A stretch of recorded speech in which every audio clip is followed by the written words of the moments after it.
লাউ পাতা, মানকচু বাটা, সর্ষে কাঁচা লঙ্কা বাটা, নারকেল বাটা, পোস্ত বাটা, নুন, চিনি, গোটা কাঁচা লঙ্কা, সর্ষের তেল।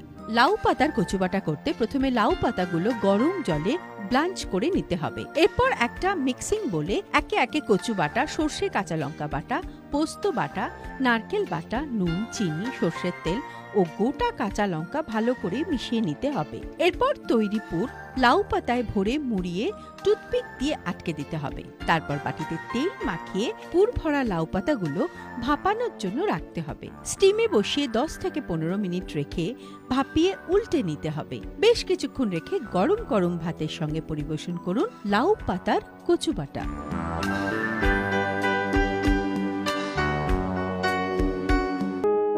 রাঁধুনি রোজ দুপুর 1:30টায় আকাশ আটে।